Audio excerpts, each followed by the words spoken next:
그 집은 안 돼. 거기 우리 집 없어서 너무 집이 많았어요. 맞아, 우리도 생활 힘들어 팔아야 해. 왜 니들 정말 너무해. 저는 올해 65이에요. 남편이 세상을 떠난 지도 벌써 3년이 되었어요. 혼자 사는 게 외롭긴 하지만 그래도 아들 준호가 있으니까 괜찮다고 생각했죠. 준호는 제 친아들이에요. 제가 23에 낳아서 정말 고생하며 키웠어요. 남편은 사업에만 몰두하느라 육아는 거의 저 혼자 했거든요. 밤낮으로 일하면서도 준호에게는 부족한 게 없게 해주려고 애썼어요.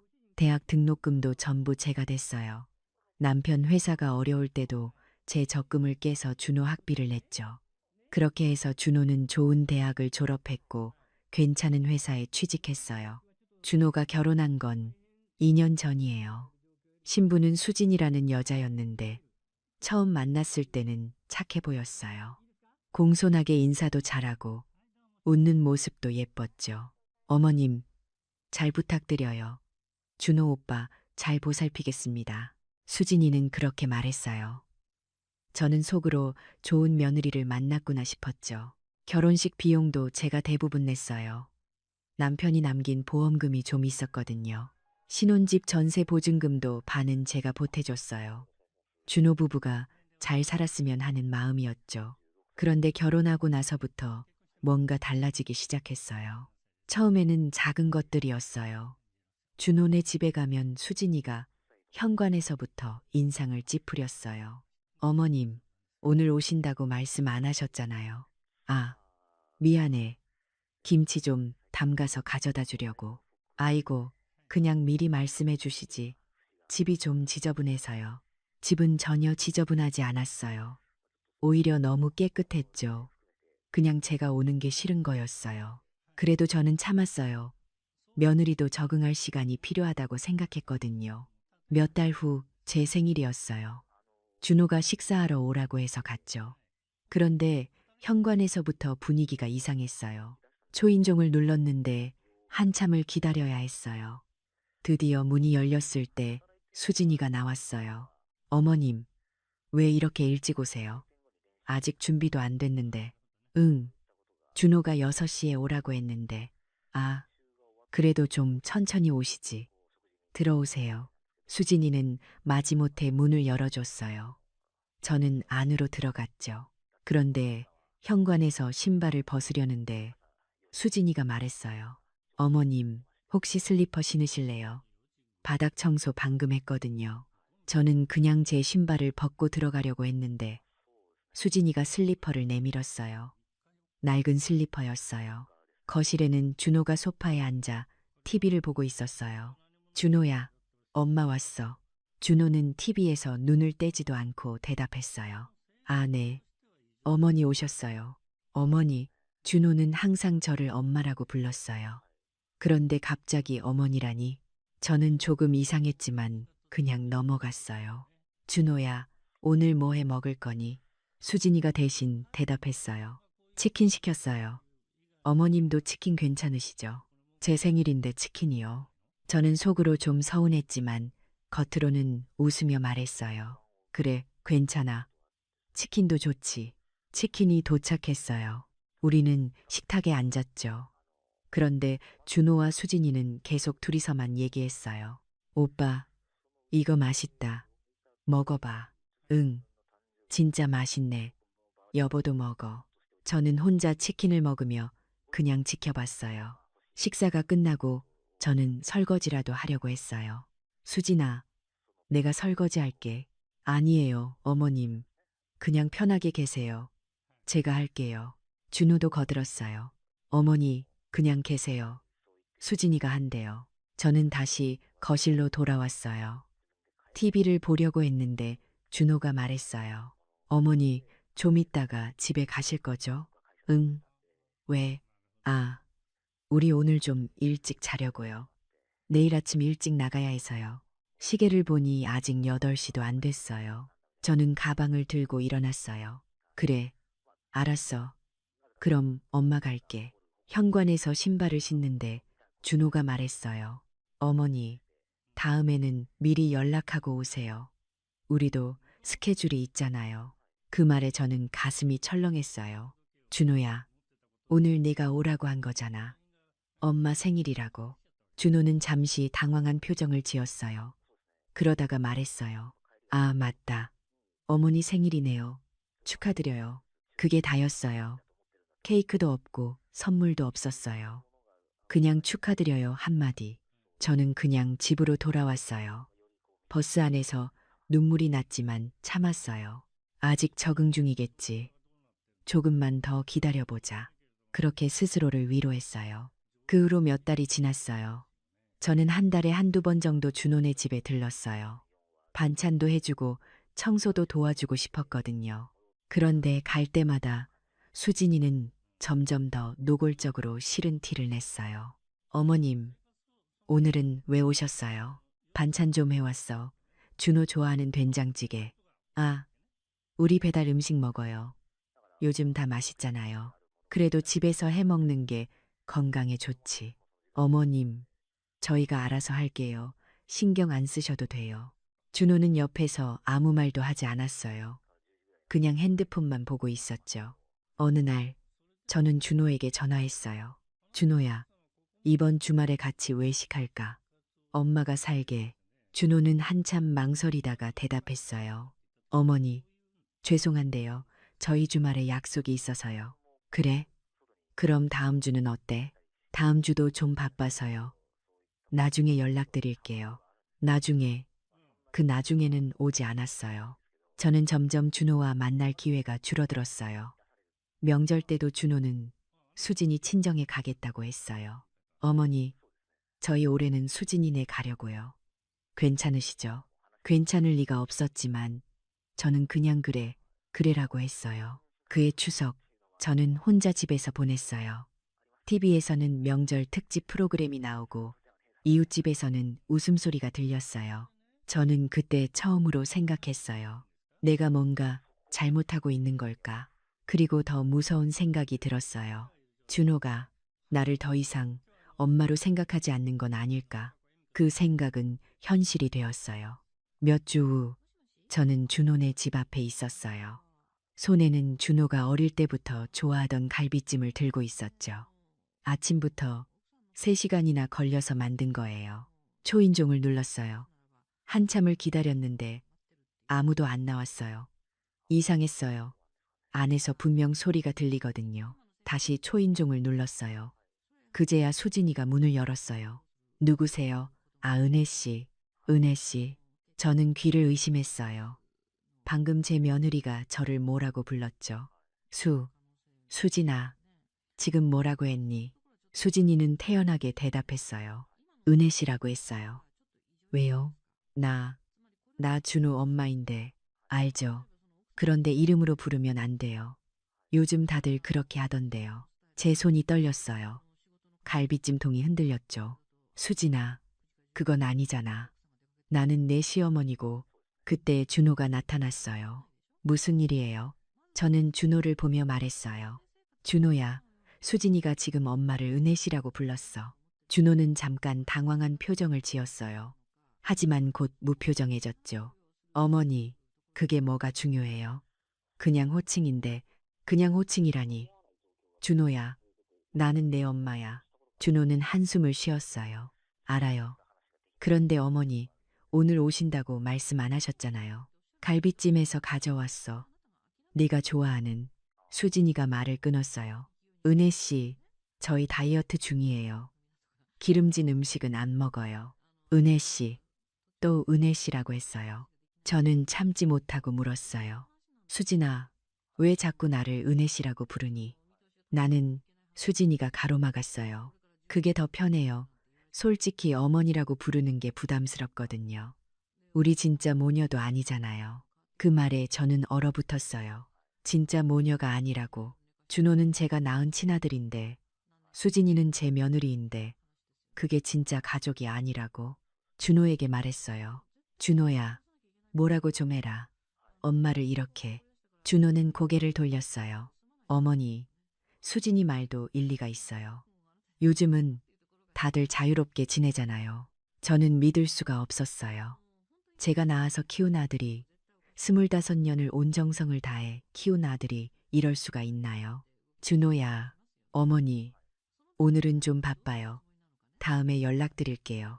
준호는 그렇게 말하고는 안으로 들어가 버렸어요. 수진이가 문을 닫으려고 했어요. 은혜 씨, 그럼 다음에 봐요. 아, 갈비찜은 그냥 가져가세요. 저희 안 먹어요.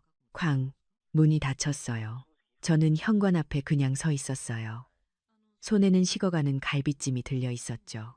엘리베이터를 타고 내려가는데 눈물이 났어요. 참으려고 했지만 참을 수가 없었어요. 집에 돌아와서 갈비찜 통을 식탁에 내려놓았어요. 혼자 앉아서 한 입 먹어봤어요. 맛있었어요. 제가 만든 음식 중에 제일 잘 된 것 같았어요. 그런데 눈물이 계속 났어요. 밥을 먹으면서 울었어요. 그날 밤 저는 잠을 잘 수가 없었어요. 천장만 바라보며 생각했어요. 내가 뭘 잘못했을까? 준호를 키우면서 부족한 게 있었나? 사랑을 덜 줬나? 아니면 너무 많이 줬나? 아니에요. 저는 최선을 다했어요. 준호가 원하는 건 다 해줬어요. 그런데 왜 이렇게 된 걸까요? 머릿속이 복잡했어요. 다음 날 아침, 저는 결심했어요. 한 번 더 제대로 얘기해 봐야겠어. 저는 준호에게 전화했어요. 준호야, 엄마야. 우리 점심 같이 먹을까? 준호는 한참 뒤에 대답했어요. 어머니, 제가 오늘 바빠서요. 그럼 저녁은? 준호야, 엄마가 할 말이 있어. 무슨 말인데요? 만나서 얘기하자. 엄마 부탁이야. 준호는 한숨을 쉬더니 말했어요. 알겠어요. 그럼 저녁 6시에 집 앞 카페에서 봐요. 저는 6시보다 30분 일찍 카페에 도착했어요. 준호가 좋아하는 아메리카노를 미리 주문해 놓았죠. 6시가 됐어요. 준호가 들어왔어요. 그런데 혼자가 아니었어요. 수진이도 같이 왔어요. 어머니, 수진이도 같이 왔어요. 저는 당황했지만 웃으며 인사했어요. 그래, 앉아라. 우리는 자리에 앉았어요. 저는 준비한 말을 꺼내려고 했죠. 준호야, 엄마가 오늘, 수진이가 먼저 말했어요. 은혜 씨, 오늘 왜 부르신 거예요? 무슨 일 있어요? 또 은혜 씨였어요. 저는 깊게 숨을 쉬고 말했어요. 수진아, 나를 은혜 씨라고 부르지 말아줄래? 나는 네 시어머니야. 어머니라고 불러줘. 수진이는 어이없다는 표정을 지었어요. 은혜 씨, 그게 그렇게 중요해요. 그냥 이름인데 중요해. 그건 예의고 가족으로서의 도리야. 준호가 끼어들었어요. 어머니, 호칭 때문에 우리를 부른 거예요. 아니, 그것뿐만이 아니야. 준호야, 요즘 너 엄마한테 너무 차갑잖아. 예전 같지가 않아. 준호는 잠시 조용히 있다가 말했어요. 어머니도 이제 이해하셔야죠. 저도 결혼했고 제 가정이 있어요. 그래, 알아. 그런데 그게 엄마를 이렇게 대하는 이유가 되니? 수진이가 웃으며 말했어요. 은혜 씨, 너무 예민하신 거 아니에요? 저희가 뭘 어떻게 했다고 그러세요? 예민한 게 아니야. 너희들이 나를 무시하잖아. 준호가 한숨을 쉬었어요. 어머니, 무시하는 게 아니라 우리 생활이 있다는 거예요. 어머니가 너무 자주 오시고 너무 많이 간섭하시니까. 간섭, 내가 언제 간섭했니? 반찬 해다 주고 청소 도와주는 게 간섭이야. 수진이가 말했어요. 솔직히 말씀드릴까요? 저희한테는 그게 부담이에요. 저희가 원하지도 않았는데 자꾸 오시고 이것저것 하시니까요. 그 말에 저는 할 말을 잃었어요. 준호가 덧붙였어요. 어머니, 저희도 이제 어른이에요. 저희끼리 잘 살 수 있어요. 저는 준호를 똑바로 쳐다봤어요. 준호야, 네가 지금 무슨 말을 하는지 알아? 나는 네 엄마야. 너를 낳아서 키운. 준호가 말을 끊었어요. 알아요. 그런데 그게 뭐가 중요해요? 그건 어머니가 선택한 거잖아요. 저한테 물어본 적도 없고. 저는 숨이 막혔어요. 준호야, 지금 수진이가 결정타를 날렸어요. 은혜 씨, 솔직히 말씀드릴게요. 엄마는 남이잖아요. 엄마는 남이잖아요. 그 말이 제 귓속에서 울렸어요. 엄마는 남이잖아요. 저는 그냥 그들을 바라봤어요. 제가 낳아서 키운 아들과 제가 며느리로 받아들인 여자를. 준호는 고개를 돌렸어요. 수진이는 태연하게 커피를 마셨어요. 저는 천천히 자리에서 일어났어요. 가방을 들고 조용히 웃으며 말했어요. 그래, 알았어. 엄마는 남이구나. 그리고 카페를 나왔어요. 뒤에서 준호가 뭐라고 하는 소리가 들렸지만 저는 돌아보지 않았어요. 집으로 가는 길, 저는 울지 않았어요. 오히려 마음이 차분해졌어요. 엄마는 남이잖아요. 그 말이 계속 머릿속에 맴돌았어요. 그래요. 남이라고 하네요. 그럼 남으로 대해줘야겠죠. 집에 도착해서 저는 서재로 갔어요. 서랍에서 서류들을 꺼냈어요. 부동산 등기부등본, 은행 통장, 보험증권, 그리고 유언장. 남편이 남긴 재산이 꽤 있었어요. 강남에 있는 50평 아파트, 은행 예금 5억, 그리고 남편이 들어놓은 보험금 3억, 전부 제 명이었어요. 준호는 당연히 이걸 다 상속받을 줄 알고 있겠죠. 저는 천천히 미소를 지었어요. 그리고 전화기를 들었어요. 전화를 건 사람은 변호사 김 선생님이었어요. 남편이 살아있을 때부터 알던 분이죠. 김 선생님, 저 준호 엄마예요. 아, 사모님, 무슨 일이세요? 유언장 작성하고 싶은데요. 내일 사무실로 찾아가도 될까요? 그럼요, 물론이죠. 내일 오전 10시 어떠세요?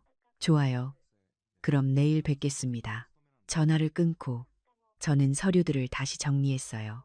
그날 밤 저는 오랜만에 편하게 잤어요. 마음이 정해지니까 오히려 속이 시원했거든요. 다음 날 아침 저는 제일 좋은 옷을 입었어요. 남편이 사준 진주 목걸이도 했죠. 김 변호사 사무실에 도착했어요. 사모님, 어서 오세요. 앉으세요. 감사합니다. 김 변호사는 차를 한 잔 따라주더니 물었어요. 그래서 유언장을 어떻게 작성하고 싶으신가요? 저는 준비한 메모를 꺼냈어요. 제 재산을 전부 사회복지재단에 기부하려고요. 김 변호사가 놀란 표情을 지었어요. 네, 전부요.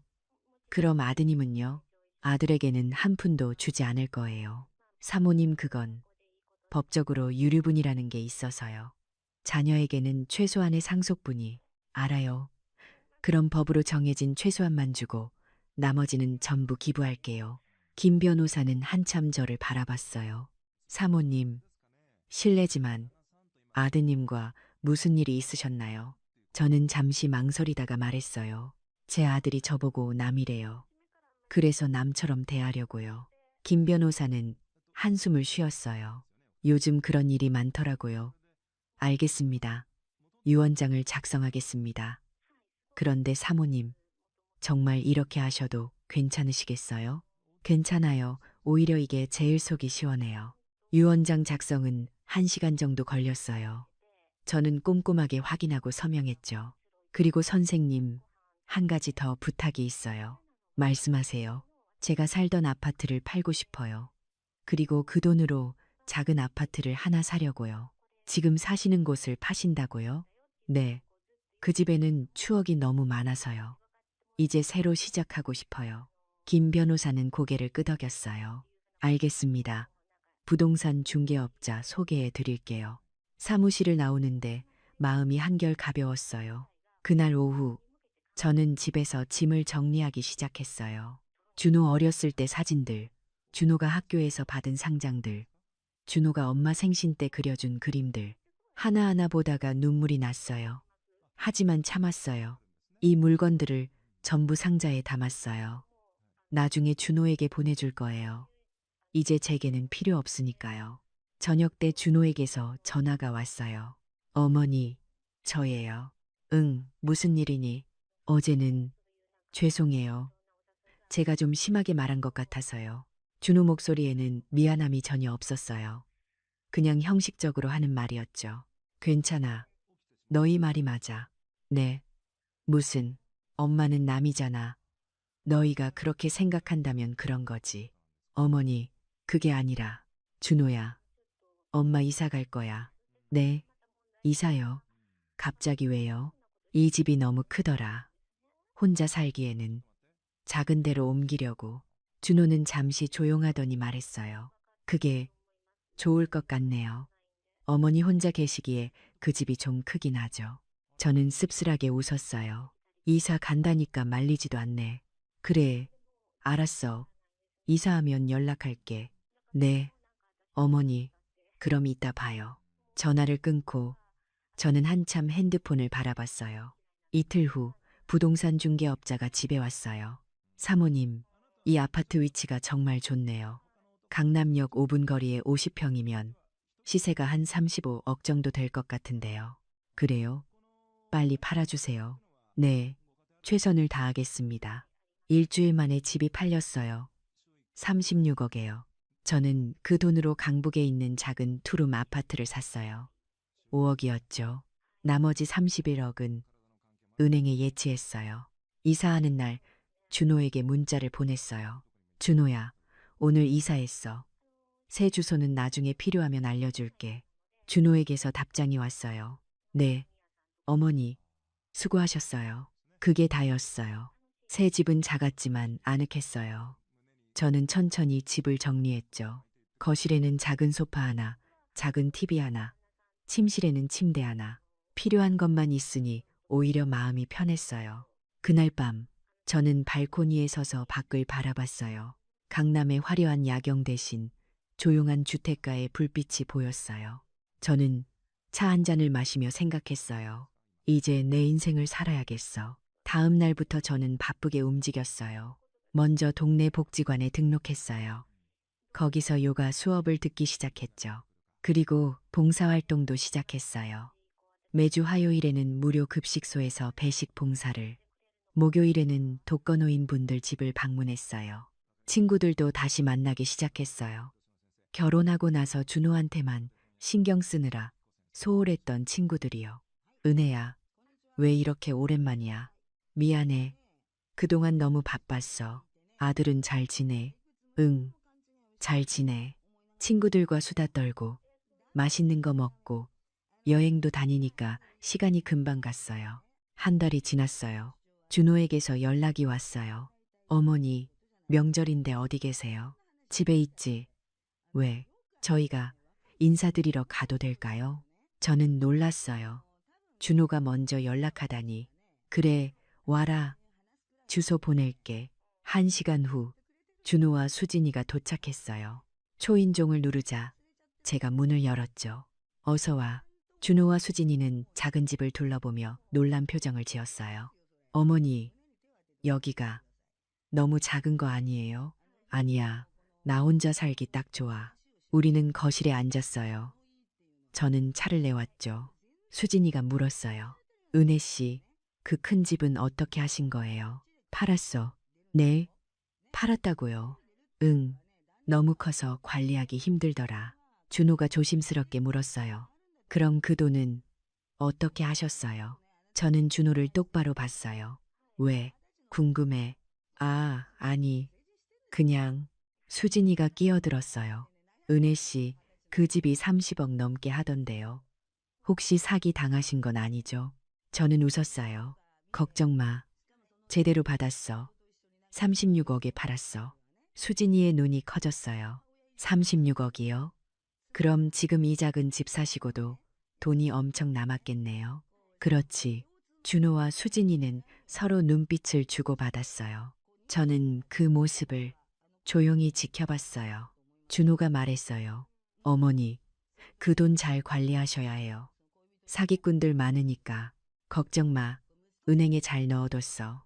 그래도 어머니 혼자 관리하시기 힘드시면 저한테 말씀하세요. 제가 도와드릴게요.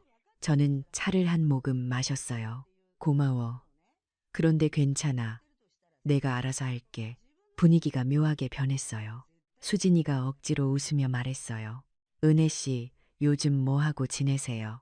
복지관 다니고, 봉사활동하고, 친구들 만나고, 바쁘게 지내. 아, 그렇구나. 좋으시겠어요. 우리는 1시간 정도 더 이야기하다가 준호 부부가 일어났어요. 어머니, 저희 이만 가볼게요. 그래, 조심해서 가라. 문 앞에서 준호가 말했어요. 어머니, 자주 연락드릴게요. 그래. 문을 닫고 저는 창문으로 그들이 떠나는 걸 봤어요. 차 안에서 준호와 수진이가 뭔가 열심히 얘기하고 있었어요. 저는 알고 있었어요. 그들이 무슨 생각을 하는지. 그 후로 준호에게서 연락이 부쩍 늘었어요. 일주일에 한 번씩 전화가 왔죠. 어머니, 오늘 날씨 추운데 감기 조심하세요. 어머니, 요즘 건강은 어떠세요? 어머니, 이번 주말에 저희가 놀러 가도 될까요? 처음에는 좀 의아했어요. 그런데 곧 이유를 알았죠. 준호가 세 번째 방문했을 때였어요. 수진이가 과일을 한 박스 들고 왔어요. 은혜 씨, 이거 제가 직접 골라온 거예요. 맛있게 드세요. 고마워. 우리는 과일을 먹으며 이야기했어요. 그런데 대화 주제가 자꾸 돈 얘기로 흘렀어요. 은혜 씨, 요즘 물가가 너무 올라서 저희도 힘들어요. 그래. 그럼 절약 좀 해야겠네. 수진이가 한숨을 쉬었어요. 절약해도 모자라요. 준호 오빠 월급으로는 이자도 못 갚겠어요. 이자? 무슨 이자? 준호가 난처한 표정을 지으며 말했어요. 어머니, 사실은 저희가 대출이 좀 있어요. 대출? 얼마나? 2억 정도요. 저는 놀라지 않았어요. 요즘 젊은 부부들 대부분 대출이 있으니까요. 그래, 그럼 천천히 갚아라. 수진이가 조심스럽게 말했어요. 은혜 씨, 혹시 저희 좀 도와주실 수 있으세요? 도와주다니? 대출 이자라도 은혜 씨 돈이 많으시잖아요. 저는 차를 한 모금 마셨어요. 수진아, 내 돈은 내가 쓸 거야. 아, 그게 아니라 빌려달라는 게 아니라 그냥 좀. 준호가 말했어요. 어머니, 저희가 힘들어요. 조금만 도와주세요. 저는 준호를 바라봤어요. 준호야, 나보고 남이라고 했잖아. 남한테 왜 돈을 달라고 하니? 준호는 얼굴이 빨개졌어요. 어머니, 그건 제가 잘못 말한 거예요. 잘못 말한 거. 그럼 진심이 아니었어. 진심이 아니었어요. 그럼 뭐가 진심이야? 지금 돈 달라는 게 진심이니? 수진이가 화를 냈어요. 은혜 씨, 왜 이러세요? 저희가 어머니 아들인데 좀 도와주시면 안 돼요. 저는 조용히 말했어요. 수진아, 너도 나보고 남이라고 했잖아. 남한테 돈 달라고 하는 건 염치 없는 거야. 그날 준호 부부는 화가 난 얼굴로 돌아갔어요. 하지만 그게 끝이 아니었어요. 일주일 후 준호가 또 전화했어요. 어머니, 죄송해요. 지난번에 제가 너무 급했나 봐요. 괜찮아. 어머니, 저희 정말 힘들어요. 이번 달 이자를 못 갚으면 연체가 돼요. 그럼 은행이랑 상담해봐. 상담했는데 안 된대요. 어머니, 부탁이에요. 2천만 원만 빌려주세요. 꼭 갚을게요. 준호야, 나는 내가 갚을 거라고 생각 안 해. 어머니, 그리고 말이야. 준호야, 엄마가 물어볼 게 있어. 뭔데요? 네가 어렸을 때 기억나니? 네가 대학교 들어갈 때 등록금 2천만 원 누가 냈는지. 준호는 조용했어요. 그때 아빠 회사가 어려워서 엄마가 적금을 깼어. 10년 동안 모은 적금이었지. 알아요. 그리고 네가 유학 가고 싶다고 할 때 1년에 5천만 원씩 2년 동안 누가 보내줬니? 어머니가요. 맞아. 엄마가 아르바이트까지 하면서 모은 돈이었어. 그때 엄마 나이가 50살이었는데 말이야. 준호의 숨소리가 들렸어요. 그때는 나보고 엄마 최고야, 사랑해라고 했었는데 지금은 남이라고 하네. 어머니, 죄송해요. 미안하다고 해서 되는 게 아니야. 준호야. 전화를 끊고 저는 한참을 멍하니 앉아 있었어요. 속상했지만 동시에 후련했어요. 할 말은 다 했으니까요.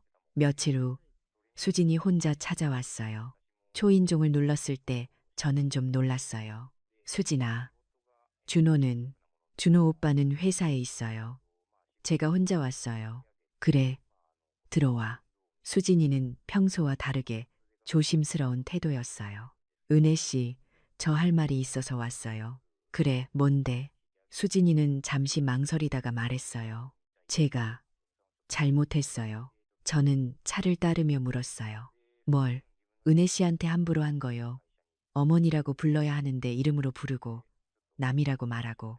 저는 수진이를 바라봤어요. 수진이 눈에는 눈물이 맺혀 있었어요. 하지만 저는 알았어요. 저 눈물이 진짜가 아니라는 걸. 수진아, 진심이야? 네, 진심이에요. 정말 죄송해요. 그럼 왜 그런 말을 했니? 수진이는 고개를 숙였어요. 제가 어리석었어요. 시어머니가 부담스럽고 귀찮았어요. 솔직히 말하면, 그래, 솔직하네. 하지만 지금은 달라요. 제가 생각을 많이 했어요. 은혜, 아니 어머님이 얼마나 저희한테 잘해주셨는지. 지금 와서, 네, 늦었지만 이제라도 잘하고 싶어요. 저는 웃었어요. 수진아, 거짓말은 그만해. 네? 너는 지금도 내가 부담스럽고 귀찮아. 다만 내 돈이 필요할 뿐이지. 수진이 얼굴이 굳었어요. 어머님, 그게 아니라. 맞아. 네가 지금 여기 온 이유는 돈 때문이야. 준호가 보낸 거지. 수진이는 아무 말도 하지 못했어요. 저는 계속 말했어요. 알았어. 그럼 솔직하게 얘기해보자. 너희는 내 돈이 필요해. 그리고 나는 너희가 필요 없어. 어떻게 할래? 어머님, 이제 와서 착한 며느리 코스프레 해도 소용없어. 너는 진심으로 나를 어머니라고 생각한 적이 한 번도 없잖아. 수진이가 울기 시작했어요. 어머님, 기회를 주세요. 제가 정말 잘할게요. 기회는 이미 많이 줬어. 너희가 스스로 버렸지. 저는 자리에서 일어났어요. 수진아, 이제 그만 가봐. 그리고 준호한테 전해줘. 더 이상 돈 얘기하지 말라고. 수진이는 울면서 집을 나갔어요. 문을 닫고 저는 깊게 숨을 쉬었어요. 가슴이 답답했지만 제 결정을 후회하지는 않았어요. 그날 밤 준호에게서 전화가 왔어요. 어머니, 수진이가 울면서 왔어요. 그래, 어머니, 저희가 잘못했어요. 제발 용서해 주세요. 준호야, 용서하고 안 하고의 문제가 아니야. 그럼 뭔데요? 너는 나를 엄마로 생각하지 않아. 그걸 내가 받아들이기로 한 거야. 아니에요. 저는 어머니를. 준호야, 저는 조용히 말을 끊었어요. 너희가 원한 대로 해줄게. 너희는 나를 남이라고 했지. 그럼 나도 너희를 남으로 대할 거야. 어머니, 그게 무슨. 내 재산은 내가 알아서 쓸 거야. 너한테는 법으로 정해진 최소한만 줄게. 나머지는 내가 기부할 거야. 전화 너머로 준호가 숨막히는 소리가 들렸어요. 어머니, 그게 무슨 말씀이세요? 들은 그대로야. 나는 이미 유언장도 다 썼어. 어머니, 그럴 수는 없어요. 저는 어머니 아들이잖아요. 아들, 나보고 남이라고 한 사람이 무슨 아들이야? 어머니, 제발. 그건 제가 잘못 말한 거예요. 다시 생각해 주세요. 저는 천천히 말했어요. 준호야, 이제 내 인생 내가 책임져. 대출도 네가 갚고 미래도 네가 만들어. 어머니, 그리고 말이야, 준호야. 네, 너 때문에 속상하긴 하지만 이제는 안 울 거야. 너희가 나를 어떻게 생각하든 나는 내 인생을 살 거거든. 어머니, 제발. 저는 전화를 끊었어요. 그리고 핸드폰을 꺼버렸어요. 다음 날 아침 저는 평소처럼 일어나서 복지관에 갔어요. 요가 수업을 듣고 친구들과 점심을 먹고 봉사활동을 했어요. 집에 돌아오니 저녁 6시였어요. 현관 앞에 누가 앉아 있었어요. 준호였어요. 엄마, 준호는 저를 보자마자 울음을 터뜨렸어요. 엄마, 미안해요. 정말 미안해요. 저는 그냥 준호를 내려다봤어요. 준호야, 일어나. 엄마, 제발, 다시 생각해 주세요. 저 정말 잘못했어요. 준호야, 지금 내가 우는 이유가 뭐니? 진심으로 엄마한테 미안해서. 아니면 돈 때문에? 준호는 대답하지 못했어요. 저는 현관문을 열며 말했어요. 집에 가. 그리고 앞으로 여기 오지 마. 엄마, 저는 문을 닫았어요. 안에서 준호가 문을 두드리는 소리가 들렸어요. 하지만 저는 문을 열지 않았어요. 1시간쯤 지나자 소리가 멈췄어요. 창문으로 내다보니 준호가 떠나가고 있었어요. 저는 소파에 앉아서 눈물을 흘렸어요. 하지만 이번에는 슬픈 눈물이 아니었어요. 후련한 눈물이었어요. 드디어 제 마음의 짐을 내려놓은 것 같았어요. 그 후로 한 달이 지났어요. 준호에게서 연락이 끊겼어요. 전화도 없고 문자도 없었죠. 저는 그게 오히려 편했어요. 이제 눈치 볼 필요도 없고 상처받을 일도 없었으니까요. 저는 제 삶에 집중했어요. 복지관에서 만난 분들과 친해졌고 여행 동호회에도 가입했어요. 다음 달에는 제주도로 3박 4일 여행을 가기로 했죠. 어느 화창한 오후였어요. 저는 동네 카페에서 책을 읽고 있었어요. 그때 누군가 제 앞에 섰어요. 고개를 들어보니 수진이었어요. 어머님, 수진이는 엄청 야윈 얼굴이었어요. 눈 밑에 다크서클도 짙었고요. 수진아, 왜 이렇게 야윈 거야? 수진이는 제 앞에 앉았어요. 어머님, 저희 망했어요. 뭐, 준호 오빠가 회사에서 잘렸어요. 구조조정 당했어요. 저는 놀랐지만 표정을 감췄어요. 그래서 대출 이자를 못 갚았어요. 집도 빼앗겼고요. 지금은 수진이 친정에서 얹혀 살고 있어요. 수진이는 눈물을 흘리며 말했어요. 어머님, 저희 도와주세요. 준호 오빠가 매일 술만 마셔요. 저도 너무 힘들어요. 저는 차를 한 모금 마셨어요. 수진아, 그건 너희가 해결할 문제야. 어머님, 나는 남이잖아. 너희가 그렇게 말했어. 어머님, 제발, 우리 잘못했어요. 정말 잘못했어요. 수진이는 제 손을 잡으려고 했어요. 하지만 저는 손을 뺐죠. 수진아, 지금 네가 후회하는 건 나한테 함부로 한 게 아니야. 돈을 못 받게 된 게 후회되는 거지. 아니에요. 진짜 아니에요. 수진아, 저는 조용하지만 단호하게 말했어요. 돌아가. 그리고 준호한테 전해줘. 엄마는 이제 너희 엄마가 아니라고. 수진이는 울면서 일어났어요. 어머님, 우리 정말 죽을 것 같아요. 그럼 죽지 않으려고 노력해봐. 너희 둘이서. 수진이는 비틀거리며 카페를 나갔어요. 저는 다시 책을 펼쳤어요. 하지만 글자가 눈에 들어오지 않았어요. 내가 너무 냉정한 걸까?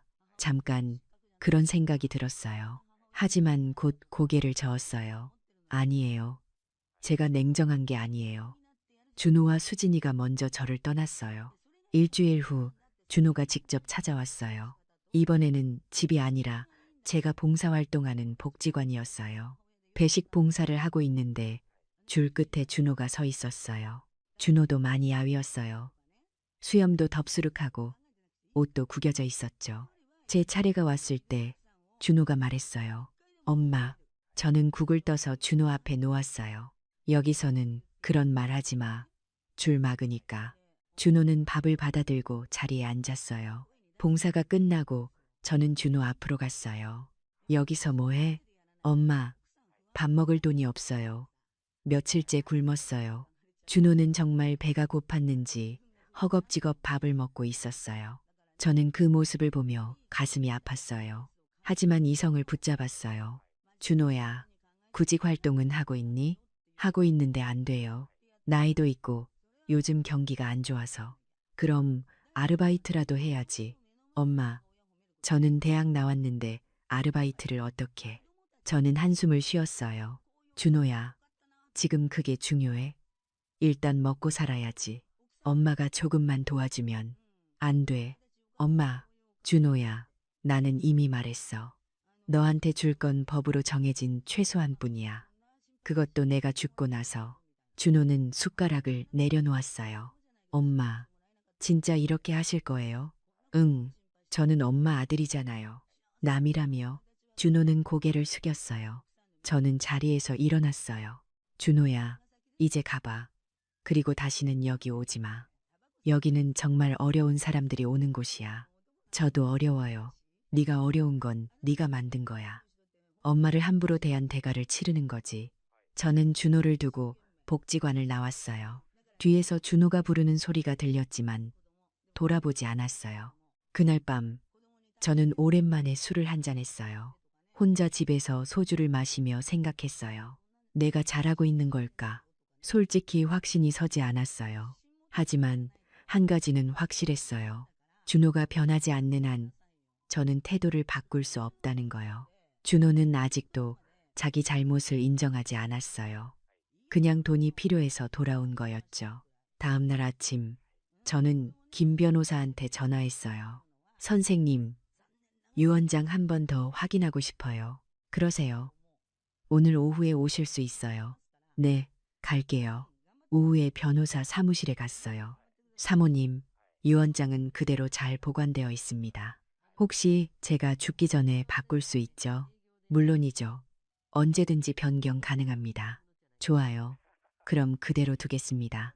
사무실을 나오는데 마음이 편해졌어요. 적어도 제 뜻은 분명히 남겨놓았으니까요. 한 달이 더 지났어요.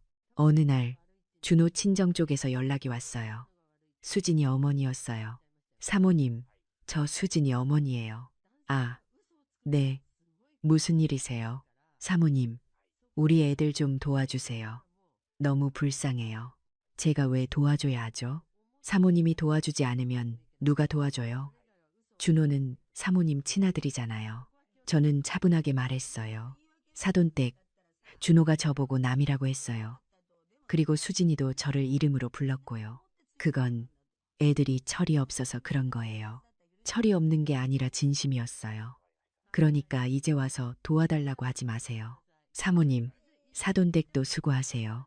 전화를 끊었어요. 그날 저녁, 복지관 친구 영숙이가 물었어요. 은혜야, 너 요즘 표정이 밝아졌어. 무슨 좋은 일 있어? 저는 웃었어요. 응, 내 인생을 되찾은 것 같아. 그게 무슨 뜻이야? 있잖아. 나 평생 아들 키우느라 내 인생을 못 살았거든. 이제는 나를 위해 살기로 했어. 영숙이가 제 손을 잡았어요. 잘했어. 우리 나이에 뭐가 중요해. 우리 행복이 제일 중요하지. 저는 고개를 끄덕였어요. 맞아요. 이제는 제 행복이 제일 중요해요. 석 달이 지났어요. 저는 제주도 여행도 다녀왔고 새로운 취미도 시작했어요. 수채화를 배우기 시작했거든요. 어느 날 복지관에서 그림을 그리고 있는데 관리자 선생님이 오셨어요. 은혜 씨, 밖에 누가 찾아왔어요. 누구요? 준호 씨라고 하던데요. 저는 한숨을 쉬었어요. 또 왔네. 밖으로 나가니 준호가 서 있었어요. 이번에는 좀 나아 보였어요. 옷도 깨끗하고 면도도 했고요. 엄마, 무슨 일이야? 준호는 제 앞에 무릎을 꿇었어요. 엄마, 용서해 주세요. 주변 사람들이 쳐다봤어요. 저는 당황해서 준호를 일으켰어요. 일어나. 사람들 다 보잖아. 엄마가 용서해 주실 때까지 안 일어날 거예요. 준호야, 엄마, 제가 정말 잘못했어요. 엄마를 남이라고 한 것, 엄마 마음을 아프게 한 것, 돈만 바라본 것, 다 제 잘못이에요. 준호는 진짜로 울고 있었어요. 엄마, 저 이제 알았어요. 엄마가 얼마나 소중한 분인지, 얼마나 제게 잘해주셨는지. 저는 준호를 바라봤어요. 이번에는 뭔가 달라 보였어요. 준호야, 일어나. 준호는 일어났어요. 엄마, 저 이제 일자리 구했어요. 작은 회사지만 열심히 일하고 있어요. 그래, 네. 그리고 수진이도 아르바이트 시작했어요. 저희 이제 우리끼리 살아갈게요. 엄마한테 손 벌리지 않을게요. 저는 조금 놀랐어요. 진짜야? 네. 엄마, 저는 엄마 돈이 필요한 게 아니에요. 엄마가 필요해요. 준호는 가방에서 뭔가를 꺼냈어요. 작은 케이크였어요. 엄마, 오늘 엄마 생신이잖아요. 제가 직접 만들었어요. 저는 깜짝 놀랐어요. 제 생일을 기억하고 있었어요. 준호야, 엄마, 케이크는 못 사드려도 마음은 전할 수 있잖아요. 엄마, 생신 축하해요. 그 순간 제 눈에서 눈물이 났어요. 준호가 마지막으로 제 생일을 챙긴 게 언제였죠? 10년 전 준호도 울었어요. 엄마, 미안해요. 정말 미안해요. 저는 준호를 안았어요. 오랜만에 안아보는 제 아들이었어요. 준호야, 엄마도 미안해. 엄마가 너무 냉정했지. 아니에요. 엄마가 그렇게라도 안 하셨으면 저는 계속 못된 놈으로 살았을 거예요. 우리는 한참을 안고 울었어요. 주변 사람들도 눈물을 흘리며 우리를 지켜봤어요. 그날 저는 준호와 오랜만에 밥을 먹었어요. 작은 분식집이었지만 그 어느 때보다 맛있었어요. 엄마, 앞으로 자주 올게요. 그리고 제대로 효도할게요. 괜찮아. 자주 오지 않아도 돼. 네 생활이 중요하니까. 그래도 한 달에 한 번은 꼭 올게요. 그리고 명절에도 꼭 같이 보낼게요. 저는 고개를 끄덕였어요. 수진이는 어때? 수진이도 많이 반성했어요. 엄마한테 직접 사과하고 싶대요. 그래, 다음에 같이 와. 준호는 환하게 웃었어요. 엄마, 사랑해요. 오랜만에 듣는 말이었어요. 엄마도 사랑해, 준호야. 그날 밤 집으로 돌아와서 저는 김 변호사한테 전화했어요. 선생님, 유언장 수정하고 싶어요. 네, 어떻게 해요? 준호한테도 공평하게 나눠주기로 했어요. 반은 기부하고 반은 준호한테. 아, 그러시군요. 좋은 결정입니다. 전화를 끊고 저는 창밖을 바라봤어요. 달이 밝았어요. 저는 중얼거렸어요. 여보, 우리 준호가 철이 들었어요. 늦었지만 그래도 다행이죠. 바람이 불어왔어요. 마치 남편이 대답하는 것 같았어요. 이제 저는 진짜로 행복했어요. 제 인생도 찾았고 아들도 돌아왔으니까요. 물론 완벽하지는 않아요. 준호와 수진이가 정말 변했는지는 시간이 지나봐야 알겠죠. 하지만 적어도 지금은 희망이 보여요. 그리고 가장 중요한 건 제가 더 이상 누구의 눈치를 보지 않는다는 거예요. 저는 이제 저 자신을 위해 살아요. 그게 제일 중요한 거니까요. 엄마는 남이 아니에요. 하지만 엄마도 한 명의 사람이에요. 존중받아야 할 사람이죠. 그걸 준호가 이제 알았으면 좋겠어요. 그리고 이 이야기를 듣는 분들도 기억했으면 좋겠어요. 부모님을 소중히 대하세요. 너무 늦기 전에요.